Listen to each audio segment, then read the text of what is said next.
बताया था कोलिजन होता है दो टाइप का, एक होता है इलास्टिक, दूसरा होता है इनइलास्टिक। इलास्टिक कोलिजन क्या होता है, जिसमें लीनियर मोमेंटम और काइनेटिक एनर्जी दोनों कंजर्व हों। ठीक है, लीनियर मोमेंटम और काइनेटिक एनर्जी दोनों कंजर्व हों और एनर्जी किसी दूसरे फॉर्म में कन्वर्ट ना हो, मतलब heat energy, sound energy, light energy. ठीक है ना, इसका मतलब ऐसा है कि टक्कर हो लेकिन टक्कर के बाद आवाज भी ना आए, ठीक है ना, आग भी ना लग जाए, लाइट भी ना निकले, हीट भी ना निकले, इस तरह की कोलिजन कहलाती है इलास्टिक कोलिजन। ठीक है, इन इलास्टिक कोलिजन में क्या होता है, इन इलास्टिक कोलिजन में लीनियर मोमेंटम तो कंजर्व होगा लेकिन काइनेटिक एनर्जी कंजर्व नहीं होगी और एनर्जी किसी दूसरे फॉर्म में कन्वर्ट हो जाएगी। ठीक है, टक्कर के बाद हीट भी निकल सकती है, लाइट भी निकल सकती है, साउंड भी निकल सकती है।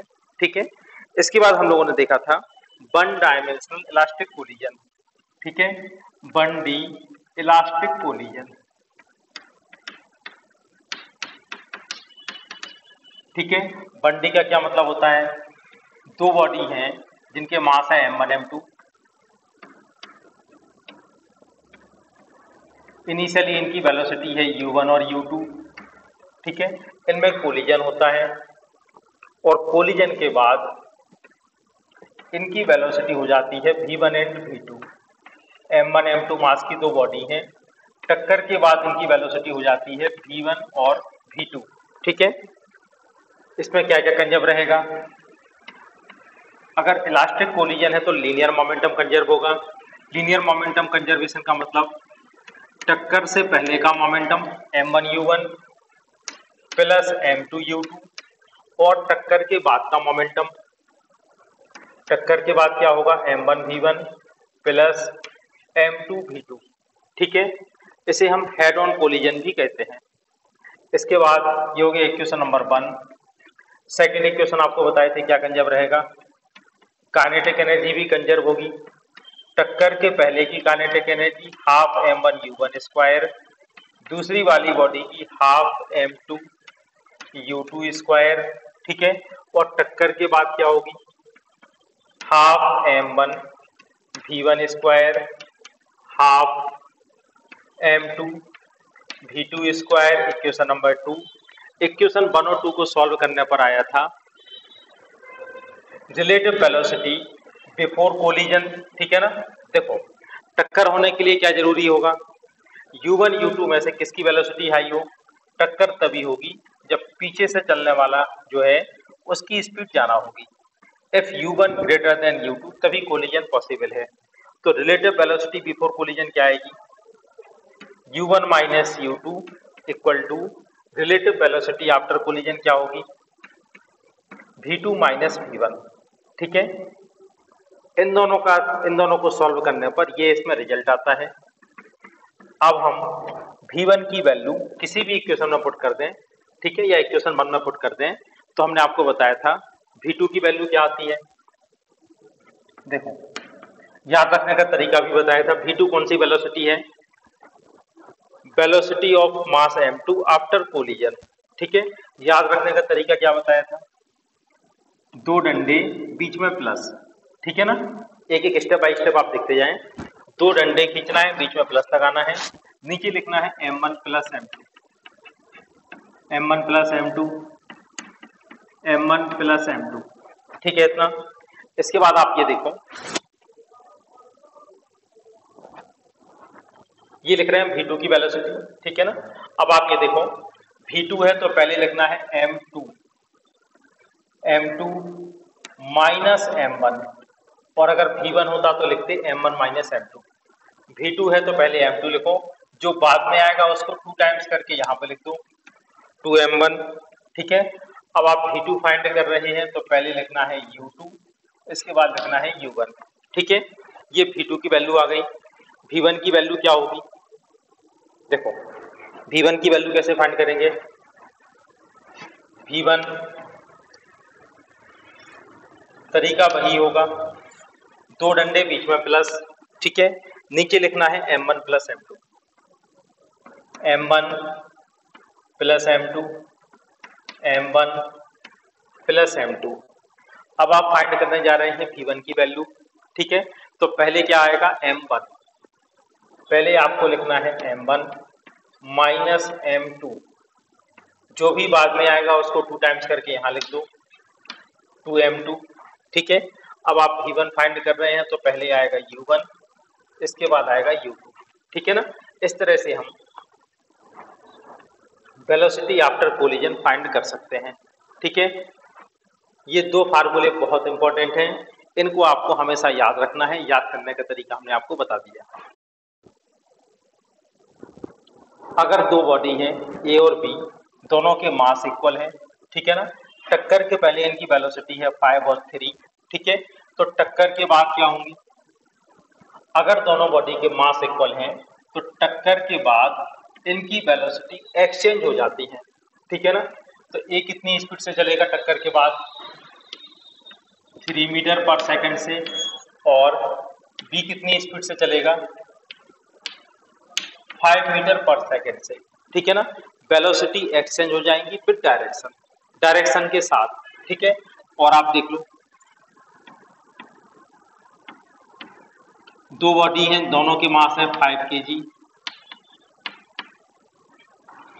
ठीक है, ये इस डायरेक्शन में जा रही है 2 मीटर पर सेकंड से, दूसरी बॉडी इसके अपोजिट डायरेक्शन में आती है 10 मीटर पर सेकंड से। ठीक है, अगर इनमें वन डायमेंशनल इलास्टिक कोलिजन होता है तो टक्कर के बाद इनकी वेलोसिटी क्या हो जाएंगी? ये बॉडी है ए, ये बॉडी है बी। ए कितनी स्पीड से जाएगी? बी की स्पीड से। ठीक है ना, तो इसकी इन दोनों की वेलोसिटी एक्सचेंज हो जाती है। ठीक है ना, डायरेक्शन के साथ। तो ए कहाँ जाएगा? 10 मीटर पर सेकंड से इस डायरेक्शन में, और बी कहाँ जाएगा?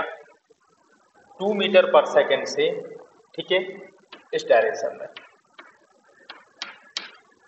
वेलोसिटी सीधे सीधे एक्सचेंज हो जाती है। अगर दो बॉडी के मास इक्वल हों तो टक्कर के बाद इनकी वेलोसिटी एक्सचेंज हो जाती है। यहां तक बात क्लियर है? एक लाइट बॉडी रेस्ट में है, इनिशियल वेलोसिटी 0। एक हैवी बॉडी इसको टक्कर मारती है। ठीक है, तो आपको बताना है टक्कर के बाद इनकी वेलोसिटी क्या होगी। ठीक है, तो इसमें फॉर्मूला देखो, इसकी ये हो गया U1, ये हो गया U2। V1 देखते हैं, V1 कितना होगा? दो डंडे बीच में प्लस, नीचे क्या आएगा? Capital M plus small m, capital M plus small m। ठीक है, V1 की वैल्यू फाइंड करने जा रहे हैं तो पहले आएगा capital M minus small m। ठीक है, ये बाद में आया तो यहाँ लिखोगे 2m। ठीक है, V1 है तो यहाँ पे लिखोगे U1 यानी U, और U2 की वैल्यू है 0। ठीक है, इससे V1 की वैल्यू क्या आ जाएगी? देखो, अब एक बात आप समझना, capital M minus small m, आप इसको कैसे समझ सकते हो? देखो, एक मच्छर है रास्ते में रुका हुआ था। ठीक है ना, मच्छर एक रास्ते में रुका हुआ है और एक ट्रक ने आके इसको टक्कर मार दी। ठीक है, बात समझ में आ रही कि नहीं आ रही? एक मच्छर रास्ते में रुका हुआ था, हैवी ट्रक आया, mass of heavy body is very very greater than small m।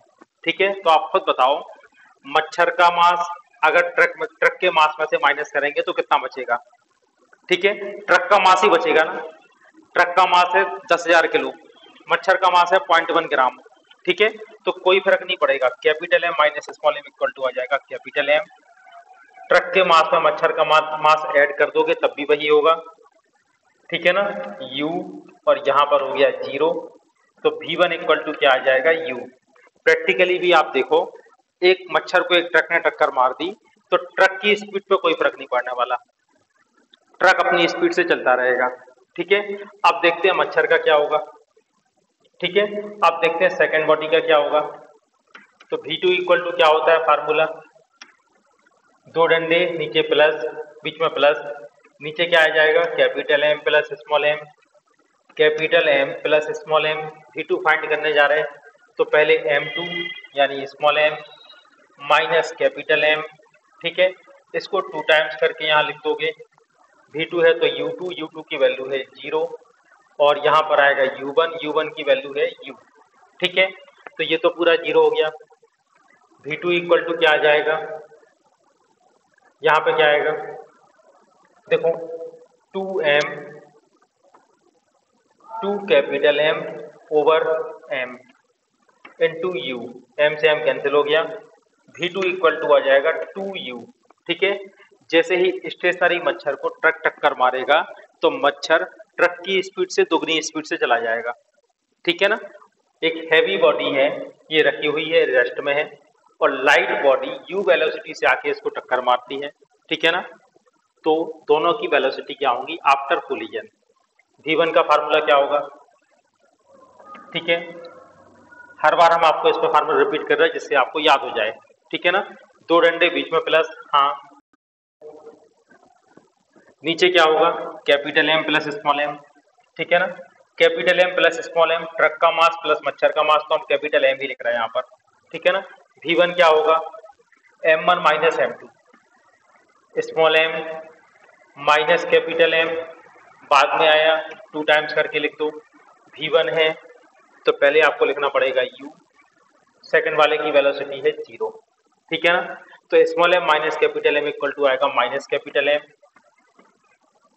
Minus capital M over M, साथ में u, कितना आ जाएगा V1 equal to minus u। ठीक है। अगर एक ट्रक रुका हुआ था और एक मच्छर ने इसको टक्कर मार दिया तो वो जिस स्पीड से आएगा उसी स्पीड से वापस लौट जाएगा। ठीक है ना। आ रही बात समझ में इतनी? हाँ, अब आप ये देखो ट्रक का क्या होगा, ट्रक को भी देख लेते हैं। ठीक है, V2 क्या होगा, V2 इक्वल टू नीचे आएगा कैपिटल M, कैपिटल M।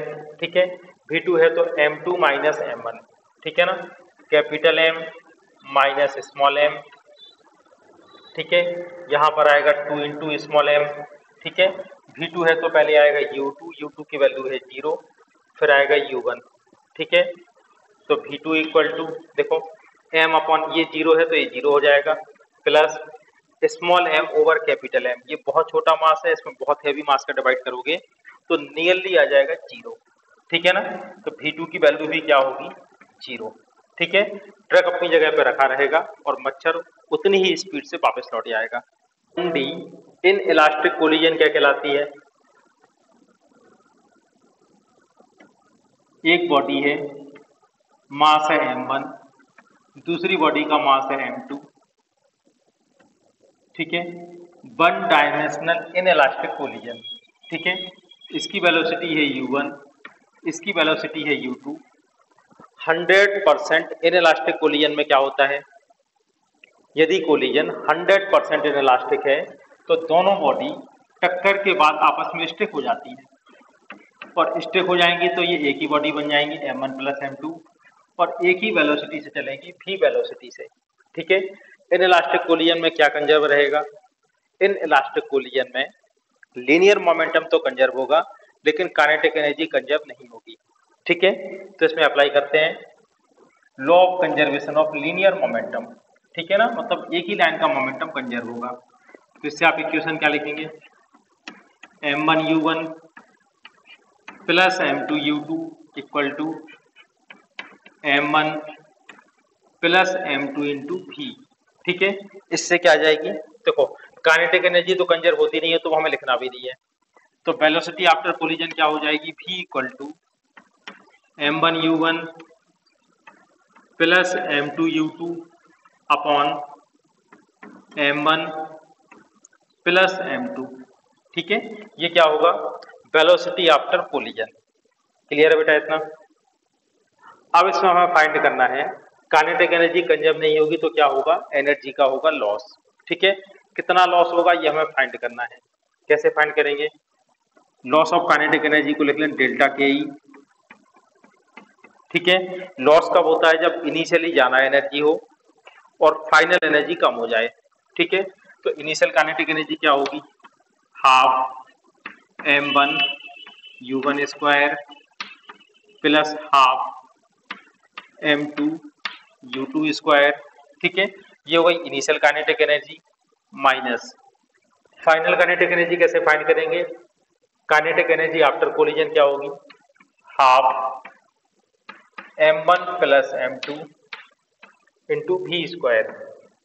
ठीक है ना, v की वैल्यू ये वाली आपको यहाँ पुट करनी है। ठीक है, इसको सॉल्व करते हैं और देखो क्या आता है इसका answer, 1/2 m1 u1 square plus 1/2 m2 u2 square minus 1/2 m1 plus m2 v square. ठीक है, m1 plus m2 v square की वैल्यू क्या होगी, m1 u1 plus m2 u2 over m1 plus m2 इन सब का होल स्क्वायर। वैल्यू रखी आपने, यहाँ पर आएगा m1 प्लस m2 का होल स्क्वायर, इससे ये कैंसिल हो जाएगा। अब आप इसमें लगा दो फार्मूला। तो हम इसमें एक काम करते हैं, 1/2 m1 m2 को अलग से रखते हैं। ठीक है, ऊपर क्या बचेगा, m1 u1 square plus m2 u2 square minus m1 square u1 square minus m2 square u2 square minus 2 m1 m2 u1 u2। ठीक है, equal to 1/2 m1 plus m2। ठीक है, अब हाँ हाँ बिल्कुल ठीक है, इसको सॉल्व करने पर आ जाएगा m1 m2 और u1 माइनस u2 का होल स्क्वायर। ठीक है, बल्कि और अच्छा रहेगा आप इसको डिफरेंस लिख लो। डिफरेंस मतलब किसी भी बड़े वाले में से छोटे वाले को माइनस कर दो, हालांकि स्क्वायर करने पर हमेशा पॉजिटिव वैल्यू ही आएगी। ठीक है, देखो क्वेश्चन में 3 ऑब्जेक्ट आपको गिवन है ए बी एंड सी। ठीक है, बी और सी रेस्ट में है, ए की वेलोसिटी है 9 मीटर पर सेकेंड, ए और बी के बीच में होती है इलास्टिक कोलिजन। ठीक है, इसके बाद बी चल के सी से करता है in elastic collision. Completely in elastic का मतलब होता है दोनों आपस में स्टिक हो जाएं। ठीक है, देखो ए बी सी 3 बॉडी हैं, मास दिए हैं m 2m m। ए 9 मीटर पर सेकंड से जाता है, ए और बी में होती है इलास्टिक कोलिजन। इसके बाद बी सी के साथ करता है कंप्लीटली इन इलास्टिक कोलिजन। ठीक है, इन इलास्टिक कोलिजन का मतलब होता है टक्कर के बाद दोनों बॉडी आपस में स्टिक हो जाएं। ठीक है ना, आपस में जुड़ जाएं। इसके बाद आपको फाइंड करना है वेलोसिटी ऑफ सी, आपको फाइंड करनी है। ठीक है, तो सबसे पहले हम लोग फाइंड करते हैं velocity of B after collision. ठीक है ना, तो इसको ले लेते हैं u1, इसको ले लेते हैं u2। u1 की वैल्यू है 9, u2 की वैल्यू है 0। ठीक है ना, हमें फाइंड क्या करना है, velocity of B after collision, यानी हमें फाइंड करना है v2। ठीक है, v2 का फार्मूला क्या होगा, दो डंडे बीच में प्लस, नीचे आएगा m1 प्लस m2। ठीक है ना, तो ए और बी के बीच में होती है इन इलास्टिक कोलिजन, तो नीचे क्या लिखेंगे, नीचे क्या आएगा m1 प्लस m2 यानी स्मॉल m प्लस 2m, ये हो जाएगा 3m, यहाँ पर भी होगा 3m। ठीक है, v2 की वैल्यू फाइंड करने जा रहे हैं, तो पहले होगा m2 minus m1, 2m minus m, 2m minus m, जो बाद में आएगा उसको 2 टाइम्स करके यहाँ लिखोगे। ठीक है, v2 है तो पहले u2, u2 की वैल्यू है 0, इसके बाद u1, u1 की वैल्यू है 9। ठीक है ना, तो v2 की वैल्यू क्या आ गई, इसकी वैल्यू क्या आ जाएगी, यह आ जाएगा 6 मीटर पर सेकेंड। ठीक है ना, तो v2 कितनी स्पीड से चलेगा, 6 मीटर पर सेकेंड से, और इन दोनों के बीच में होगी, बी और सी के बीच में होगी कंप्लीटली इनइलास्टिक कोलिजन। ठीक है, इनइलास्टिक कोलिजन में क्या होगा, क्या कंजर्व होगा, linear momentum conserve, kinetic energy तो कंजर्व होगी नहीं। ठीक है ना, तो अब आप इसमें क्या लिखेंगे, by law of conservation of energy. देखो अब कंडीशन क्या बन चुकी है, बी और सी। ठीक है, बी का मास है 2m और ये कितनी वेलोसिटी से जाएगा, 6 मीटर पर सेकेंड से, ये स्टेशनरी है, ये है बिफोर कोलिजन, और टक्कर के बाद दोनों आपस में स्टिक हो जाएंगे 2m और m, और फिर एक ही वेलोसिटी से चलेंगे। ठीक है, अब इसमें लगाते हैं law of conservation of linear momentum. ठीक है ना, तो आप ये देखो 2m इंटू 6 कितना आ जाएगा, 12m प्लस 0, इसका मोमेंटम प्लस इसका momentum equal to 2m plus m into v। ठीक है, ये कितना आ जाएगा 12m equal to 3m into v, m से m कैंसिल हो गया, v इक्वल टू आएगा 4 मीटर पर सेकेंड। ठीक है, ये इसका आंसर होगा। तो B और C दोनों एक साथ चलेंगे, कितनी वेलोसिटी से चलेंगे टक्कर के बाद 4 मीटर पर सेकेंड से। Find percentage loss of kinetic energy of A after collision. ठीक है, कोलिजन के बाद A की काइनेटिक एनर्जी में कितने परसेंट का लॉस होगा, ये आपको फाइंड करना है। पहले तो निकालते हैं लॉस कितना होगा। लॉस कैसे फाइंड करते हैं, initial kinetic energy minus final kinetic energy. ठीक है ना, लॉस कब होगा, जब इनिशियल जाना हो और फाइनल कम हो, तभी लॉस होगा। ठीक है ना, तो इनिशियल काइनेटिक एनर्जी तो हम लोग फाइंड कर सकते हैं, फाइनल के लिए हमें चाहिए velocity of a after collision यानी v1। ठीक है, तो सबसे पहले v1 की वैल्यू फाइंड करते हैं। ठीक है, velocity of a after collision, a का v के साथ होता है कोलिजन। ठीक है ना, नीचे क्या आएगा 3m v1 फाइंड करने जा रहे हैं तो m1 minus m2, m minus 2m, यह आ जाएगा माइनस m। ठीक है, सेकेंड वाले को 2 टाइम्स करके यहाँ पे लिखना है, 2 इंटू 2m, ये हो जाएगा 4m। ठीक है, अब आप v1 लिख रहे हैं तो पहले आप लिखेंगे u1 यानी 9, इसके बाद लिखेंगे u2, u2 की वैल्यू है 0, तो v1 कितना आ जाएगा, ये कैंसिल हो जाएगा। ठीक है, माइनस 3 मीटर पर सेकेंड, तो v1 अपोजिट डायरेक्शन में जाएगा, 3 मीटर पर सेकेंड की वेलोसिटी से जाएगा। ठीक है, अब हम फाइंड करते हैं इनिशियल काइनेटिक एनर्जी कितनी है। इनिशियल काइनेटिक एनर्जी होगी हाफ m v1 का स्क्वायर यानी 9 का स्क्वायर, 9 का स्क्वायर हो जाएगा 81। ठीक है, यह है initial kinetic energy minus final kinetic energy half m, 3 का स्क्वायर हो जाएगा 9। ठीक है, ये आएगी डेटा की, हाफ m कॉमन ले लो, 81 माइनस 9। ठीक है, कितना बचेगा 72। ठीक है, बात समझ में आ रही, 72/2, ये हो जाएगा 36m, 36m, ये होगा लॉस ऑफ काइनेटिक एनर्जी। अब हमें फाइंड करना है परसेंटेज लॉस। कैसे फाइंड करेंगे, कितना लॉस हुआ 36m। ठीक है, इनिशियल क्या था 1/2m इंटू 81 इंटू 100। ठीक है, 800/9, इतना परसेंट लॉस। ठीक है ना, ठीक है ना, तो पहले हम देखते हैं इसमें 2 डायमेंशनल इलास्टिक कोलिजन। ठीक है, 2D का मतलब एक प्लेन में बॉडी चले। ठीक है, तो टक्कर के पहले दो बॉडी हैं m1 और m2, एक ही लाइन में आ रही हैं। ठीक है ना, और टक्कर के बाद अलग अलग डायरेक्शन में चली जाएं। ठीक है, ऐसा नहीं कि एक ही लाइन में आना जरूरी है, कहीं और से भी आ सकती है। ठीक है, एक बॉडी यहाँ से जा रही, दूसरी बॉडी किसी एंगल पर आ जाए, ये भी कहलाएगा 2 डायमेंशनल इलास्टिक कोलिजन। ठीक है, इलास्टिक कोलिजन में क्या क्या कंजर्व रहता है, linear momentum plus kinetic energy. ठीक है, तो आप इसमें ये देखो, टक्कर के पहले बॉडी की वेलोसिटी है u1 और u2, और टक्कर के बाद इनकी वेलोसिटी हो जाती है v1 और v2, एंगल है θ1 एंड θ2। ठीक है, अब हम v1 और v2 को करते हैं दो कंपोनेंट। थीटा की डायरेक्शन में क्या होगा, v1 cos θ1, और इसके परपेंडिकुलर डायरेक्शन में क्या होगा v1 sin θ1। v2 के भी दो कंपोनेंट करते हैं, थीटा की डायरेक्शन में हो जाएगा v2 cos θ2, और इसके परपेंडिकुलर v2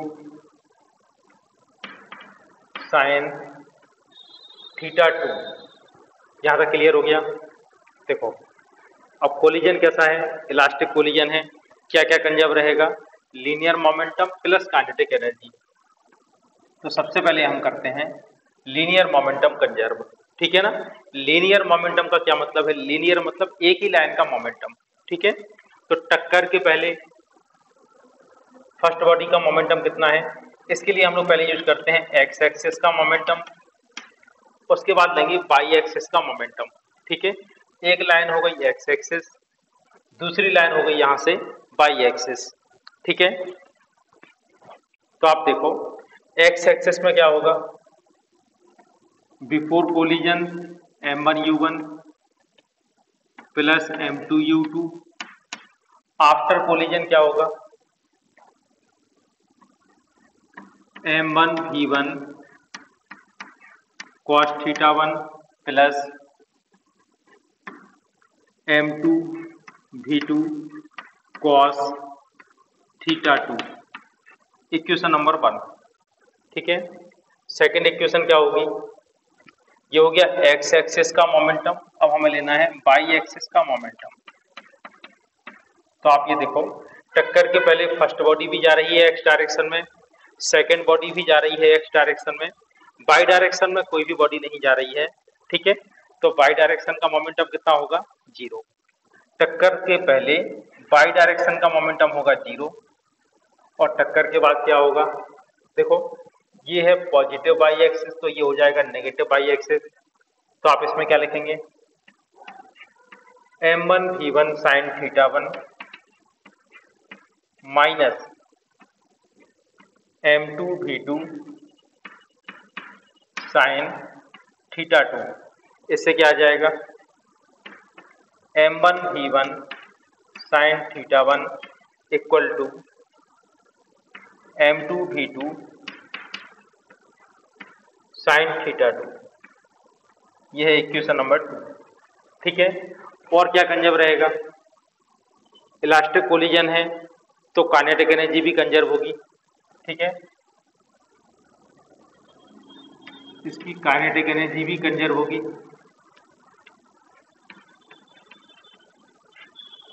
तो टक्कर के पहले की काइनेटिक एनर्जी और टक्कर की बाद की काइनेटिक एनर्जी इक्वल होगी। टक्कर के पहले काइनेटिक एनर्जी क्या होगी,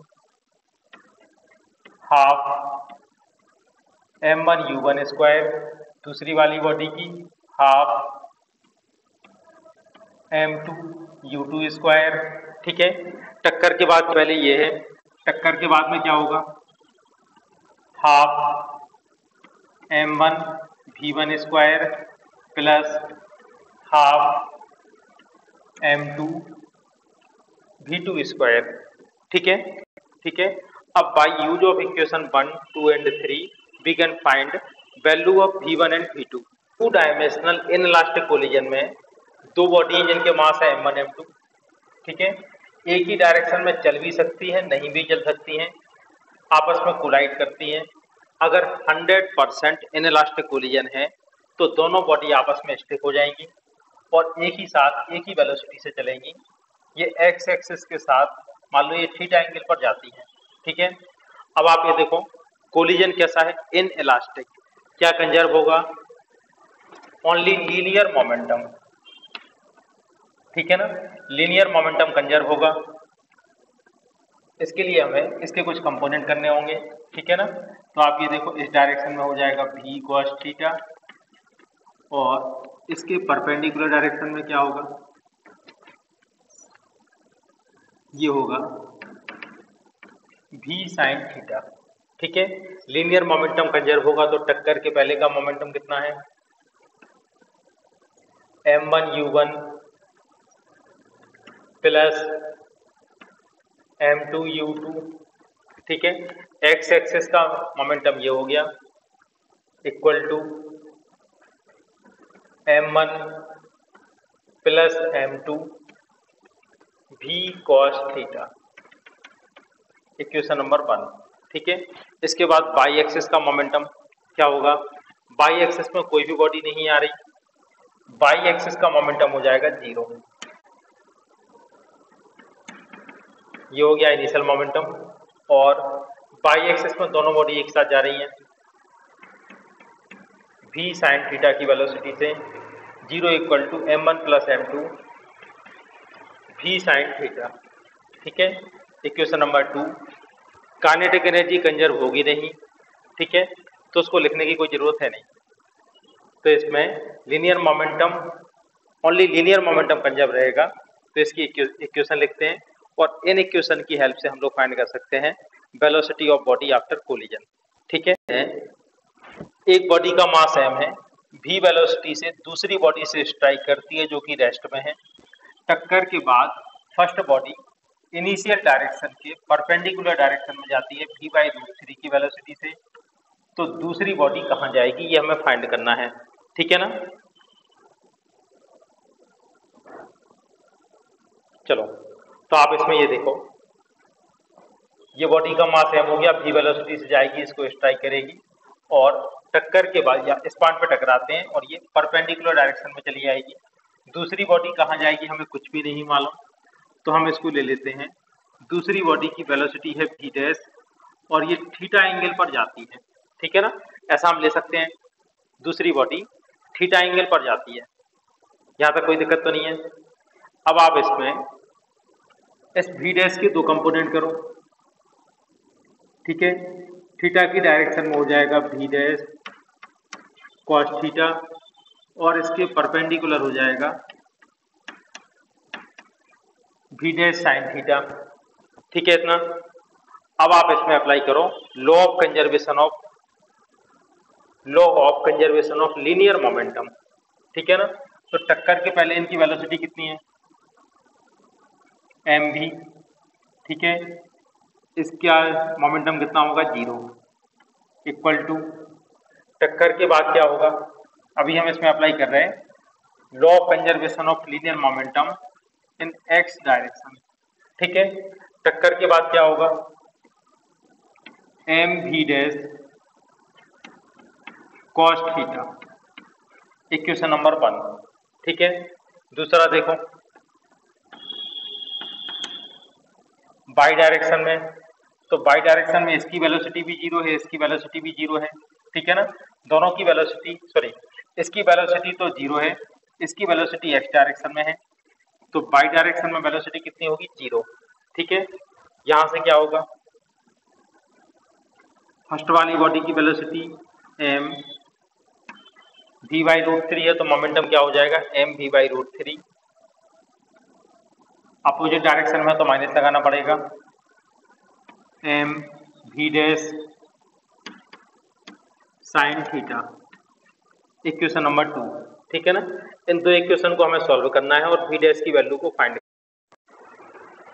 हाँ ये बात समझ में आ रही है। इसको आप यहाँ ले आएंगे, ठीक है, m से m कैंसिल हो गया, तो v डैश साइन थीटा की वैल्यू आ गई v/√3 और v डैश कॉस थीटा की वैल्यू आई थी v।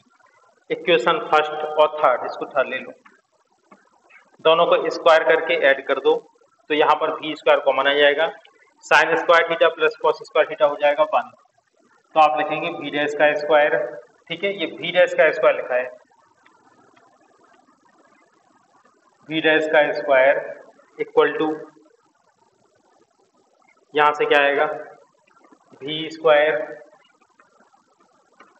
Plus v square over 3,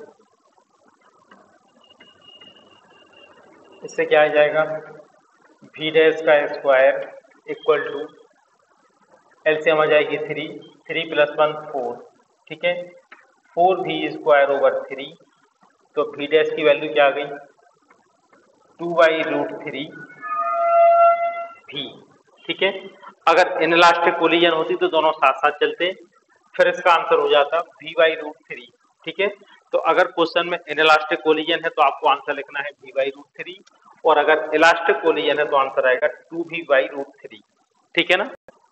A particle of mass m is dropped from height h above the ground, सबसे पहले आपको ग्राउंड बनाना है और इसके h हाइट पर एक पार्टिकल आपको लेना है जिसका मास है m, और इसको आप यहां से ड्रॉप करते हैं, ठीक है। ड्रॉप करना मतलब इनिशियल वेलोसिटी 0 हो जाएगी।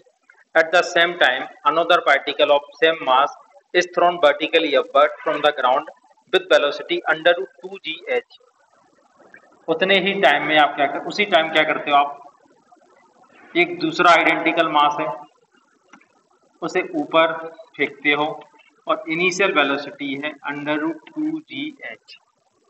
क्लियर है इतना? If they collide head on completely inelastically, the time taken for the combined mass to reach the ground in unit of √h/g। देखो हो क्या रहा है बेटा, यहाँ पे ये हो गया ग्राउंड, ठीक है ना। ग्राउंड से एक पार्टिकल ऊपर फेंका और उसी टाइम पर दूसरे पार्टिकल को नीचे गिराया और दोनों की आपस में कहीं पर कोलिजन होती है, ठीक है ना। कोलिजन कैसा है? कंप्लीटली इनएलास्टिक, ठीक है। तो ये रास्ते में किसी एक पॉइंट पर टकरा जाएंगे, ठीक है ना। कंप्लीटली इनएलास्टिक का मतलब है दोनों पर एक साथ स्टिक हो जाएंगे और फिर साथ में आके कहीं पे जाएंगे, ठीक है ना। तो साथ में कितने टाइम पर, हो सकता है थोड़ा सा ऊपर जाए या हो सकता है थोड़ा सा नीचे आए या यहीं पर रुके रहें, ठीक है ना। उसके बाद लास्ट में तो फाइनली नीचे ही गिरना है, ठीक है ना। तो इसके बाद इनको नीचे गिरने में कितना टाइम लगेगा, और टाइम आपको बताना है √h/g के टर्म में, ठीक है। ये वाली हाइट दी है h। सबको इतना क्वेश्चन समझ में आ रहा है कि नहीं आ रहा है? एक पार्टिकल ऊपर से ड्रॉप किया, एक पार्टिकल नीचे से फेंका, वेलोसिटी गिवन है, दोनों पार्टिकल बीच में कहीं टकराएंगे, उसके बाद ग्राउंड पे आके गिरेंगे, कितने टाइम के बाद जमीन पे गिरेंगे ये आपको बताना है, ठीक। देखो अब इसको सॉल्व करने की अप्रोच क्या होनी चाहिए। इस पॉइंट पे दोनों आके मिलते हैं, टकराते हैं यहाँ पर, तो टक्कर के पहले हमें क्या चाहिए पड़ेगी, दोनों की वेलोसिटी, ठीक है ना। वेलोसिटी बिफोर कोलिजन, तो कितनी वेलोसिटी से टकराते हैं ये हमें निकालना पड़ेगा। इन दोनों में इक्वल या कॉमन क्या होगा, देखो जितना टाइम इसको यहाँ से यहाँ तक पहुंचने में लगेगा उतना ही टाइम इसको यहाँ से यहाँ तक पहुंचने में लगेगा। यहाँ पे कुछ नाम दे देते हैं ABC, ठीक है ना। ए से बी तक पहुंचने का टाइम और बी से सी से बी तक आने का टाइम इक्वल होगा, ठीक है ना। बाई डायरेक्शन में है तो ए से लेके बी तक हम इसको लिख लेते हैं y1 और बी से सी लिख लेते हैं y2, ठीक है। इससे क्या आ जाएगा, y1 plus y2 equal to h। ये क्लियर हो गया इतना। y1 plus y2 equal to total height होगी h, ठीक है। अब इसमें वन डायमेंशनल मोशन भी अप्लाई होना है, ठीक है ना। तो अब आप ये देखो, इस पार्टिकल को यहां से यहां तक पहुंचने में अगर टाइम लगता है t, तो इस वाले पार्टिकल को भी यहां से यहां तक आने में टाइम कितना लगेगा, t, ठीक है ना। यहां तक बात समझ में आ रही? दोनों का टाइम इक्वल होगा पॉइंट बी तक पहुंचने का। अब हम पहले y1 की वैल्यू फाइंड करते हैं, y2 की वैल्यू फाइंड करते हैं, तो हमें कोई एक रिलेशन मिलेगा, ठीक है ना। तो सबसे पहले हम लोग y1 की वैल्यू के लिए लगाते हैं सेकेंड इक्वेशन, ठीक है ना। s equal to ut plus half at square. इस इक्वेशन को अप्लाई करना है बाई डायरेक्शन में, ध्यान रखना second equation in y direction apply करने जा रहे हैं हम लोग, ठीक है ना। डायरेक्शन भी हमें डिसाइड करनी होगी। इस पॉइंट को आप रेफरेंस पॉइंट मान लोगे, रेफरेंस पॉइंट के ऊपर वाली डायरेक्शन को ले लेते हैं प्लस, तो नीचे वाली डायरेक्शन होगी माइनस, ठीक है। इतना देखो, सबसे पहले हम लोग फाइंड करते हैं y1, second equation in y direction, ठीक है। ऊपर वाली डायरेक्शन प्लस है तो y1 इक्वल टू क्या आएगा, y1 equal to ut, u की वैल्यू आपको गिवन है √2gh, √2gh प्लस हाफ ए की वैल्यू होगी जी की डायरेक्शन होती है नीचे, माइनस gt स्क्वायर, ठीक है। ये है y1 की वैल्यू। अब हम लोग फाइंड करते हैं y2 की, हाँ t आएगा बेटा, √2gh इंटू टी, ठीक है ना। प्लस इतना, इसको एक बार और लिखे दे रहे हैं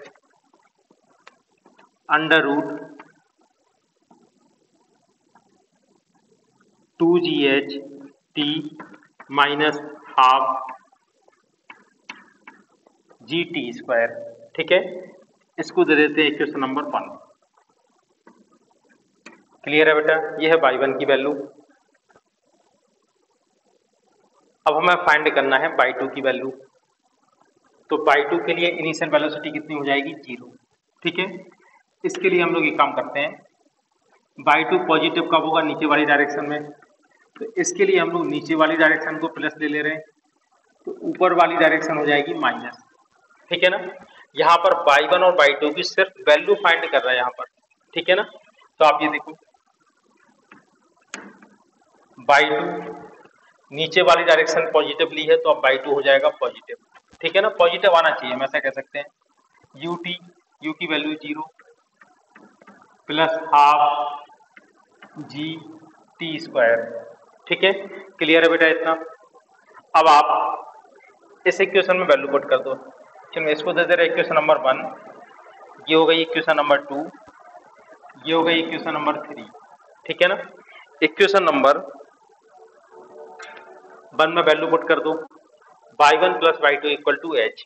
तो बाई वन की वैल्यू रखोगे under root 2GHT minus half g t square, यहाँ पर है plus half g t square, ये कैंसिल हो जाएगा, तो क्या आ जाएगा, y one plus y two equal to under root 2GH into t, 2GH into t. Y one plus y two की वैल्यू है एच, एच इक्वल टू आ जाएगा under root 2GH into t, इससे टी की वैल्यू क्या आ जाएगी, H over under root 2GH। ठीक है ना, इक्वेशन नंबर 4। इतने टाइम के बाद दोनों की आपस में टक्कर होगी। ठीक है, अब हमें फाइंड करनी है टक्कर के जस्ट पहले दोनों की वेलोसिटी कितनी होगी। ठीक है ना, ये जाएगा टक्कर के पहले इसकी वेलोसिटी होगी v1, दूसरे वाले पार्टिकल की वेलोसिटी होगी v2। ठीक है, दोनों आपस में टकराएंगे। देखो कोलिजन के लिए हम लोग क्या करते थे, डेरिवेशन में हम लोगों ने क्या किया, इस तरह से हम लोग लेते थे वेलोसिटी।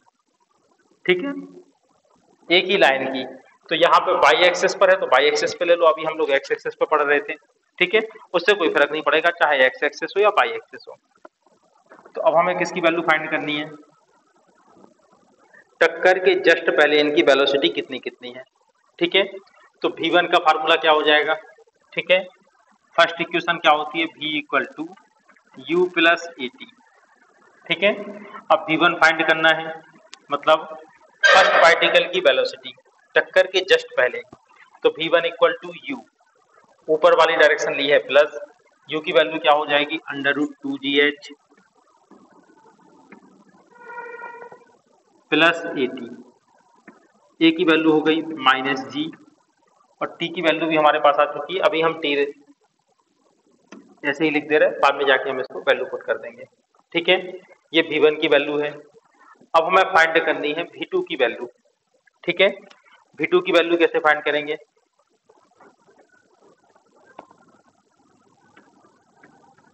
v2 इक्वल टू क्या हो जाएगा, u plus a T, you कितना हो जाएगा 0। ठीक है, v2 के लिए ये वाली डायरेक्शन प्लस ले ली हमने। ठीक है, तो v2 क्या हो जाएगा 0 plus g into t equal to आ जाएगा जी टी। ठीक है, अब बेटा यहाँ पे देखना v1 कैसे आ रहे हैं, v1 यहाँ से आते हैं, v2 यहाँ से आते हैं। ठीक है, अब अगर आपको क्वेश्चन ऐसा दिया होता कि दो पार्टिकल इस तरह से जाते हैं, एक की वेलोसिटी कुछ भी आपको दे देते 10 मीटर पर सेकंड, दूसरे की दे देते 5 मीटर पर सेकंड। ठीक है ना, इस तरह से अगर आपको वेलोसिटी दे देते तो आप किसी भी एक को लेते पॉजिटिव। ठीक है ना, एक्चुअल में यहाँ पे क्वेश्चन में दोनों गिवन है पॉजिटिव, तो अगर आप इसको वेक्टर फॉर्म में लिखोगे तो इसको क्या लिखोगे 10 जे कैप, और इसको लिखोगे 5 माइनस जे कैप। ठीक है, बात समझ में आ रही कि नहीं आ रही, पहले तो हमने इंडिविजुअल इनकी वैल्यू फाइंड कर ली, अब हमें लिखना पड़ेगा डायरेक्शन के साथ। ठीक है ना, यहां तक बात क्लियर है। तो अब आप इसको देखो, अगर हम अपर डायरेक्शन को, ठीक है ना, पॉजिटिव वाई डायरेक्शन को हम लेते हैं प्लस डायरेक्शन, तो जो नीचे वाली डायरेक्शन है v1 की डायरेक्शन अगर हम प्लस लेते हैं तो v2 की डायरेक्शन हो जाएगी ऑटोमेटिक माइनस। ठीक है ना, अब आप इसमें law of conservation of linear momentum apply करो, ठीक है। Law of conservation of linear momentum in y direction, ठीक है। Linear momentum conserve in y direction, ठीक है। कैसे फाइंड करेंगे? फार्मूला क्या है? m1v1 plus m2v2 equal to m1 plus m2 into v, ठीक है। ये फार्मूला हम लोग कब अप्लाई करते थे? एक पार्टिकल की वेलोसिटी है v1, दूसरे पार्टिकल की वेलोसिटी है v2, लेकिन अगर v2 की डायरेक्शन अपोजिट होती तो हम इसकी वेलोसिटी क्या लेते? माइनस v2, ठीक है ना। जो कुछ भी गिवन है उसका आप माइनस कर देते। ये बात समझ में आ रही है आप लोगों की? नहीं आ रही? ठीक है। तो इसी टाइप की कंडीशन यहां पर है। तो आप इसमें देखो m1 की वैल्यू कितनी है? m1 की वैल्यू है m, v1 कितना गिवन है? v1 की वैल्यू हम लोग फाइंड कर चुके हैं, ये है v1 की वैल्यू, ठीक है ना। Under root 2gh minus gt, under root 2gh minus gt plus m2 की वैल्यू भी m है, v2 की वैल्यू क्या गिवन है? gt। लेकिन अब हमें क्या लेना पड़ेगा? इसको माइनस में, ठीक है ना। इसको लेना पड़ेगा हमें माइनस में, क्यों? अपोजिट डायरेक्शन में। इक्वल टू 2m, ठीक है ना। और यहाँ पे हम लिख लेते हैं v डैश। v डैश कौन सी वेलोसिटी है? Velocity after collision. क्लियर हो रहा बेटा इतना? ठीक है, यह है वेलोसिटी आफ्टर कोलिजन। चलो अब आप ये देखो, इसको सॉल्व करते हैं। t की वैल्यू, या भी इसको ऐसे ही रहने दो, यहाँ पर भी ब्रैकेट लगाना होगा, ठीक है। कितना आ जाएगा? m under root 2gh minus mgt minus mgt equal to 2m v dash m under root 2gh minus 2mgt minus mgt minus mgt minus 2mgt equal to 2m v dash. अब आप यहाँ पे t की value put कर दो, ठीक है। ये हो जाएगा m under root 2gh minus 2mg। t की वैल्यू क्या है? ये हम लोग फाइंड कर चुके हैं, h over under root 2gh equal to 2m v dash, ठीक है। आप चाहें तो m कॉमन लेके यहाँ से कैंसिल कर सकते हैं, ठीक है। अब इसकी एलसीएम क्या आ जाएगी? एलसीएम आएगा अंडर रूट 2gh, ठीक है। इससे क्या बचेगा? 2gh माइनस क्या आएगा? 2gh equal to 2v dash, ठीक है ना। ये कितना हो जाएगा? 0, यानी v डैश की वैल्यू कितनी आ गई? 0। यानी टक्कर के जस्ट बाद दोनों इस पॉइंट पर इनकी वेलोसिटी क्या हो जाएगी? 0, ठीक है। जैसे ही वेलोसिटी 0 होगी तो फिर ये नीचे आके गिरेंगे। अब आपको वो टाइम निकालना है जितने टाइम में, यह क्वेश्चन बन गया। ये दोनों पार्टिकल कितनी हाइट पर है? अब कितनी हाइट पर टक्कर हुई इनमें? y1 हाइट पर, ठीक है ना। y1 हाइट पर टक्कर हुई और इनकी वेलोसिटी कितनी है टक्कर की जस्ट बाद? 0, ठीक है ना। मतलब कोई भी एक पार्टिकल जिसका मास 2m है, ठीक है ना। अब इस पार्टिकल का मास क्या ले लें? 2m, क्योंकि कोलिजन कैसा है? 100% इनइलास्टिक, ठीक है। अब इसको नीचे गिरने में कितना टाइम लगेगा? मान लो इसको टाइम लगता है t1। t1 की वैल्यू हमें फाइंड करनी है, ठीक है। कैसे फाइंड करेंगे? डिस्टेंस हमें मालूम है, सेकेंड इक्वेशन आप अप्लाई कर दो, s equal to ut plus half GT², ठीक है। डिस्टेंस कितनी है? हाँ, इसके लिए आप चाहो तो नीचे वाली डायरेक्शन को ले लो प्लस, ऊपर वाली डायरेक्शन हो जाएगी माइनस, ठीक है ना। तो y1 की वैल्यू कितनी आई थी? y1 की वैल्यू बेटा ये लिखी है, ये है y1 की वैल्यू 2GHT। s की जगह आप लिखो y1 की value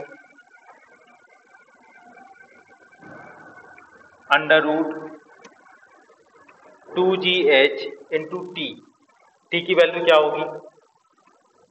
h over √2GH, sorry s equal to UT plus half AT²। हाँ, अभी तो हम केवल s की वैल्यू लिख रहे हैं ना, तो इसमें हम t की वैल्यू ये रख सकते हैं, लेकिन यहाँ पे हमें t की वैल्यू रखनी पड़ेगी T1, ध्यान रखना।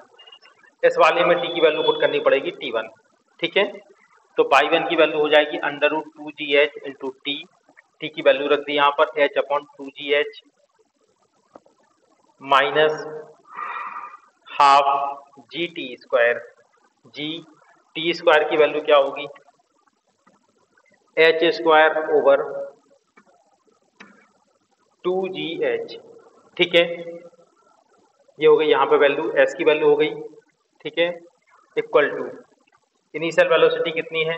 0 प्लस हाफ जी T1²। T1 की वैल्यू हमें फाइंड करनी है, इसको सॉल्व करते हैं, ये कैंसिल हो जाएगा, कितना बचेगा? h माइनस ये g से g कैंसिल हो गया, s से h कैंसिल हो जाएगा, यहाँ बचेगा h/4, ठीक है। h minus h/4 equal to क्या आ जाएगा? 1/2 g T1 का स्क्वायर, ये बचेगा 3 h/4 इक्वल टू क्या आएगा?